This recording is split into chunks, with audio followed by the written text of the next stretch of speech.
Nagsimula ang pelikula sa isang maliit na batang babae na may pambihirang utak na kayang lutasin ng mga komplikadong problema sa matematika sa loob lang ng ilang segundo at nagagawang isaulo ang anumang mga numero na kanyang nakikita. Ang kanyang memorya ay hindi nagkakamali. Kapag nakakita siya ng numero, hindi niya ito makakalimutan. Isang hapon, habang naglalakad pa uwi kasama ang kanyang mga kaibigan, bigla siyang dinukot ng isang grupo ng mga lalaki sa kalsada at dinala siya palayo. Dinala siya kay Han, isang malupit na pinuno ng Chinese mafia na may malaking plano para sa kanyang natatanging kakayahan. Ang kriminal na negosyo ni Han ay nahaharap sa mga digital footprint na ginagawang napakadali nilang subaybayan. Upang manatiling lamang sa mga awtoridad, kailangan niya ng isang taong maaaring mag-imbak at magproseso ng kanyang pinakamahalagang impormasyon sa makalumang paraan sa pamamagitan ng memorya. Si May ay perpekto para sa trabaho na ito. Noong una, tumanggi si May na makipagtulungan. Bata pa lang siya, kaya ayaw niyang maging bahagi ng alinman dito. Ngunit dahil sa pagbabanta sa kanyang pamilya, napagtanto niyang wala siyang pagpipilian. Sa ilalim ng pangangasiwa ng isang pinagkakatiwalaang miyembro ng gang, si Chang, dinala siya sa New York at pinilit na mamuhay bilang kanyang anak. Nakatago sa simpleng paningin, siya ay naging isang invisible ngunit makapangyarihang kasangkapan sa criminal empire ni Han. Samantala, sa New Jersey, si Luke, isang dating pulis na naging underground cage fighter, ay nasa gitna ng isang brutal na laban. Ang laban ay planado, magpapatalo sana siya, ngunit dahil biglang pumasok ang kanyang instinct, hindi niya sinasadyang na-knockout ang kalaban sa isang suntok na nagpakoma sa kanyang kalaban. Dahil sa hindi sinasadyang tagumpay na ito, nawalan ng Russian mafia boss na si Emil ng milyon-milyong dolyar na taya. Halos walang oras si Luke para mag-react bago niya napagtanto kung ano ang kahihinatnan ng ginawa niya. Hindi tatanggapin ni Emil ang pagkalugi ng ganoon kadali, siguradong maghihiganti siya. Nataranta, nagmamadaling umuwi si Luke, ngunit huli na siya. Naroon na ang mga Ruso. Si Vasily, ang sadistang anak ni Emil, ay pinatay ang buntis na asawa ni Luke. Nadurog siya sa pagkawala ng kanyang asawa. May kakayahan siyang lumaban, ngunit hindi niya ginawa.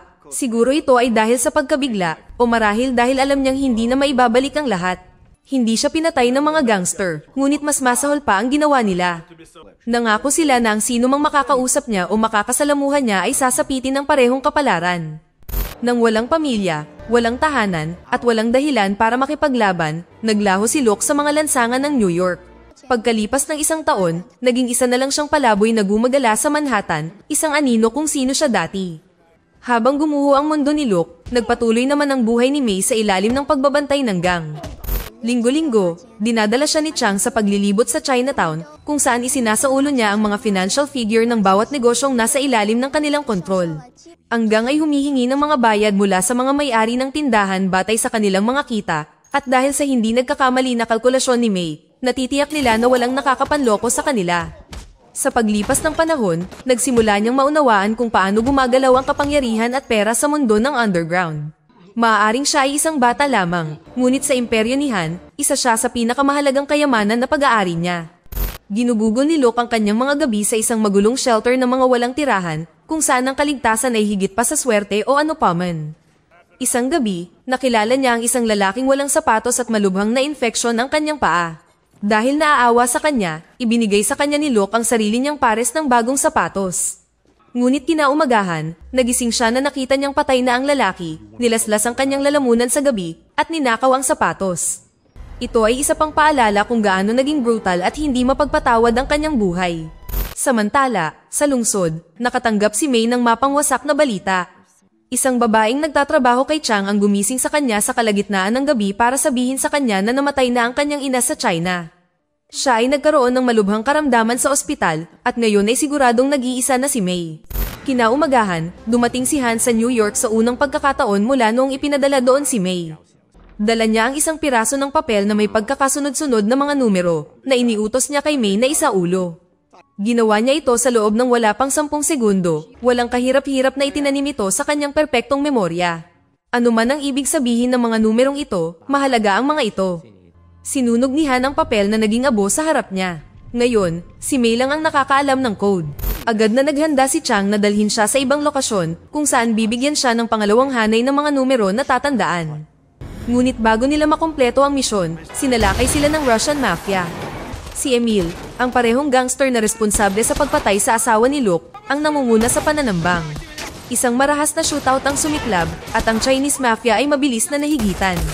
Si May ay dinukot ng mga Ruso at ngayon ay bihag na siya sa kanilang mundo. Samantala, lumalala ang araw ni Luke sa bawat minuto. Isang random na estranghero ang nagnakaw ng kanyang pera sa almusal na iniwan siyang walang pera. Habang naglilibot sa kalye, hindi inaasahang nakatagpo niya ang isang dating kasamahan mula sa kanyang mga araw bilang isang pulis. Agad siyang nakilala ng lalaki at, kasama ng ilang iba pang tiwaling opisyal, kinaladkad si Luke sa isang abandonadong gusali. Ilang taon na ang nakalilipas, inilantad ni Luke ang kanilang maruming pakikipagsabuatan sa mga lokal na gangster na nagdulot sa kanila ng malubhang problema at hindi nila ito nakalimutan. Walang humpay nilang binugbog siya, kinukot siya kung ano na siya ngayon, ngunit hindi lumaban si Luke. Tinatanggap niya ang mga bawat suntok at nananatiling ganap na tahimik. Sa wakas, binigyan siya ng isa sa kanila ng baril, tinutuya siya na wakasan na ang kanyang paghihirap. Tinitigan ni Luke ang sandata ngunit tumanggi. Walang sabi-sabi, tumalikod siya at naglakad palayo. Kasabay nito, dinala si May kay Emil na hinihiling na ibunyag niya ang mga numero. Hindi nagtagal ay napagtanto niya na ang babaeng nagsabi sa kanya tungkol sa pagkamatay ng kanyang ina ay nagtatrabaho para kay Emil noon pa man. Bagamat nasaktan siya sa pagkakanulo, hindi kumibo si May. Sinubukan ng babae na kumbinsihin si May na makipagtulungan, ngunit mahina hong sinabi sa kanya ng batang babae na malapit na siyang mamatay. Pagkaraan ng isang segundo, niligpit siya ng mga Ruso nang walang pag-aalinlangan. Ito ay dahil wala na siyang pakinabang. Alam ni May na susunod siya oras na magsalita siya, kaya nanahimik siya. Sa sandaling iyon, si Captain Wolf, isang tiwaling pulis at isa sa mga dating kasamahan ni Luke, ay pumasok sa hideout. Pero hindi siya narito para ipatupad ang batas. Nandito siya sa utos ni Han. Si Emil, na mahilig sa negosasyon, ay agad na nag-alok kay Wolf ng dobleng bayad kung magkano man ang ibinabayad sa kanya ng Chinese Mafia. Walang pag-aalinlangan, kinuha ni Wolf ang suhol at umalis. Sa oras na lumabas ang tiwaling opisyal, wala na si May. Ngunit agad na napagtanto ng mga gang ng Ruso at Chino na siya ay nawawala at nagsimulang tugisin siya, desperado na mahanap siya bago ang kalaban. Sa kalaunan, nakarating si May sa istasyon ng tren kung saan nakatayo si Luke malapit sa gilid, nalilitong nag-iisip. Nang malapit na niyang gawin ang huling hakbang sa kanyang kamatayan, nakipagtitigan siya sa natatakot na batang babae. Sa kauna-unahang pagkakataon sa loob ng isang taon, may kung anong nag-click sa katawan niya. Nakikita niya ang takot sa mga mata ng bata, ang paraan ng pagtakbo niya mula sa isang bagay o isang tao, at pagkatapos ay nakita niya ang mga ito. Ang parehong mga gangster na Ruso na pumatay sa kanyang asawa ay lumalapit sa kanya. Si May na sinusubukang tumakas ay tumalon sa isang tren. Ngunit nakita siya ng mga gangster sa huling segundo at sumunod. Nang hindi nag-iisip, sumakay si Luke sa umaandar na tren, determinadong iligtas siya. Isa-isang niligpit niya ang mga Ruso, pinapabagsak sila ng may malupit na kahusayan. Ang isa sa kanila, na nag-aagaw buhay, ay nakilala siya bilang ang lalaking binugbog nila noong isang taon. Hindi siya makapaniwala sa nakikita. Bago siya makakuha ng sagot, tinapos na siya ni Luke. Sa wakas, naabutan ni Luke si May. Ngunit bago siya makapagsalita, huminto ang subway sa susunod na istasyon. Dahil sa panik, tumakbo siya palayo at naglaho sa karamihan. Para sa kanya, isa lang siyang lalaking kabilang sa mga humahabol sa kanya. Habang hinahanap siya ni Luke, narinig niya ang isang red alert na ipinapalabas sa mga radyo ng pulisya. Malinaw ang mensahe, hinahanap din ng mga pulis ang batang babae. At dahil alam niya kung gaano kalalim ang katiwalian sa departamento, napagtanto niyang hindi siya dadalhin ng mga ito sa kaligtasan, kundi ibibigay nila siya sa mafia. Sa ilang bloke ang layo, dalawa sa mga tiwaling pulis na sumalakay kay Luke noon ang nakakita kay May at kumilos para sunggaban siya. Pero bago pa nila siya madala, dumating si Luke. Sa pagkakataong ito, hindi na siya nanahimik. Pinabagsak niya silang dalawa sa loob ng ilang segundo na nagpapatunay na nananahimik lang siya dahil gusto niya. Hindi pa rin sigurado si May tungkol sa pagtitiwala sa kanya, ngunit pagdating ng Russian Mafia, wala siyang pagpipilian. Sumakay siya sa isang kotse kasama si Luke at sa isang iglap, mabilis silang tumakbo sa mga kalye ng Manhattan kasama ang isang kawan ng mga gangster na Ruso na mainit na humahabol sa kanila. Niligpit ni Luke ang lahat ng mga Ruso, ninakaw ang kanilang mga wallet, at nag-book ng 5-star hotel para sa kanyang sarili at kay May.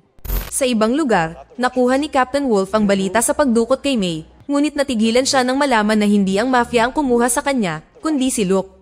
Matapos ang mga taon ng pag-iwas sa radar, biglang gumawa ng malaking hakbang si Luke, at walang ideya ang kapitan kung ano ang kanyang pinaplano. Samantala, sa Marangyang Hotel Suite, nagsimulang magtiwala si May kay Luke. Sa wakas ay nag-open up siya tungkol sa mga numerong kabisado niya. Sa pagtingin sa pagkakasunod-sunod, mabilis na napagtanto ni Luke na ito ay isang password ng isang safe deposit box. Ngunit mayroong kondisyon. Kailangang kabisaduhin muna ni May ang pangalawang hanay ng mga numero bago umatake ang mga Ruso, na nangangahulugang mayroong dalawang combination, bawat isa ay naglalaman ng isang bagay na mahalaga. Kung ano man ang itinatago ng Chinese Mafia, siguradong malaki ito. Bago sila makapaghukay ng mas malalim, nalaman natin na sinusubaybayan ni Chang si May sa pamamagitan ng isang nakatagong device sa kanyang cellphone.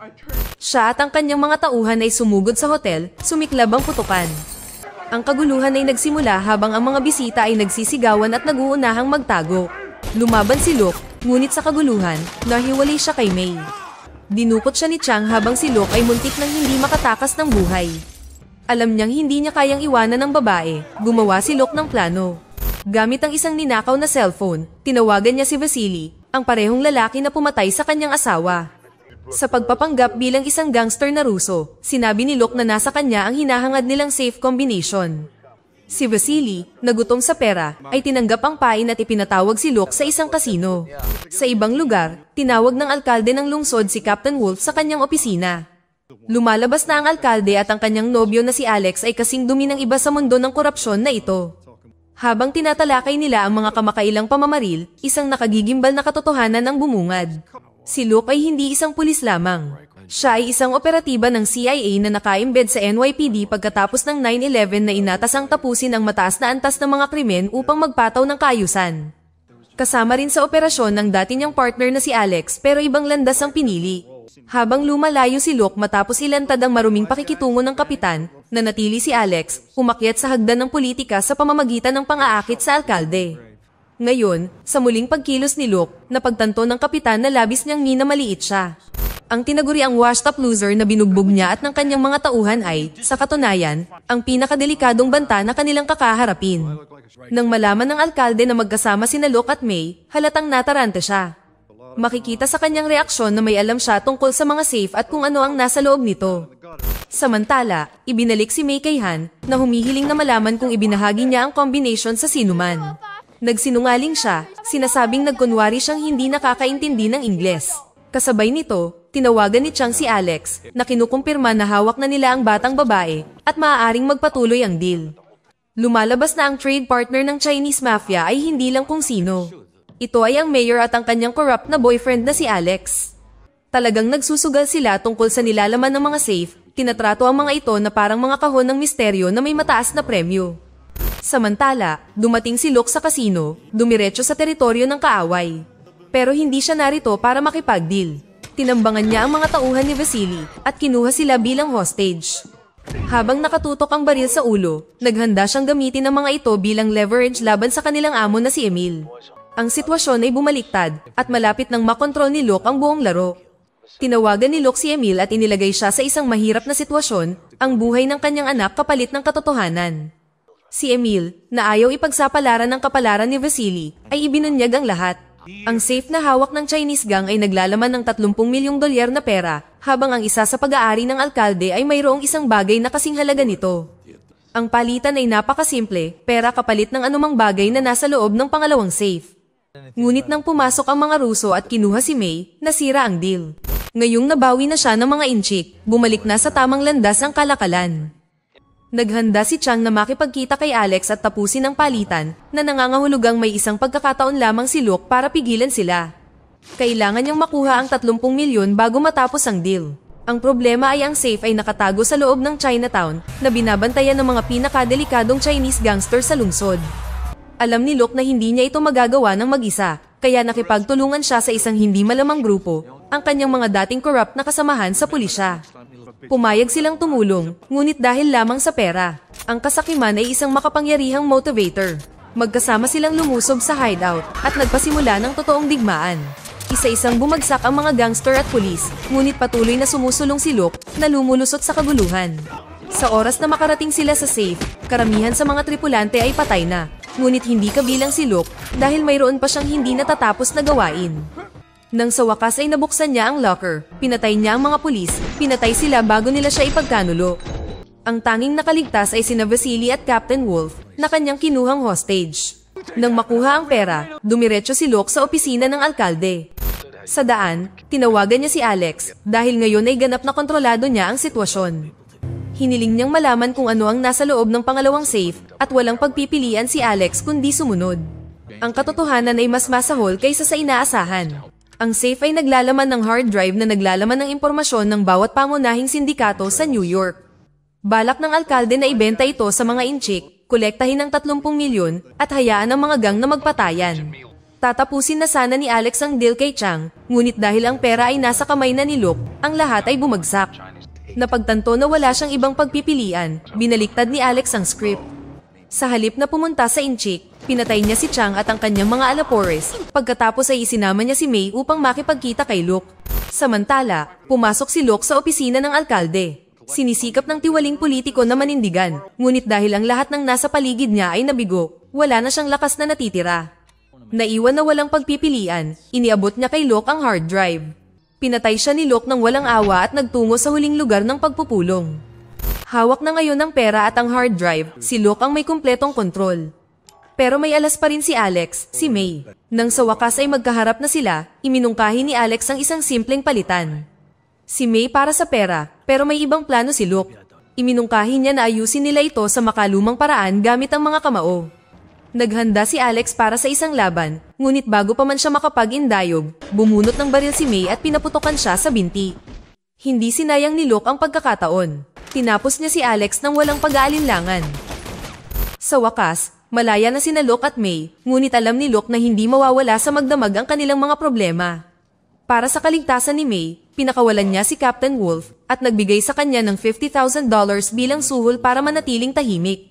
Pinakawalan din niya si Vasily, tinitiyak na hindi sila hahabulin ng mga Ruso. Ang tanging balakid na lang ay si Han, ang Chinese mafia boss, dahil nawala ang pera niya at ang bata. Sa halip na mag-iwan ng maluwag na pagtatapos, ipinadala ni Luke kay Han ang natitirang pera, na nilinaw na si May ay walang limitasyon. Ngunit kung sakali, gumawa ng karagdagang pag-iingat si Luke. Gumawa siya ng maraming kopya ng hard drive at itinago ang mga ito sa buong lungsod. Kung sino man ang sumubok na sundan sila, ang drive ang magsasalba sa kanila, isang sandata na magagamit nila upang pabagsakin ang ilang makapangyarihang tao. Sa huling eksena, sina Luke at May ay nagtungo sa kalsada, nagmaneho patungong Seattle, handang magsimula ng bagong buhay, at malaya na sa wakas. Dito na nagtatapos ang kwento. Sana ay nagustuhan nyo. Mag-subscribe na kung hindi ka pa nakasubscribe. Pindutin na rin ang notification bell at like button upang matulungan ang channel, and leave a comment down below. And as always, thank you for watching.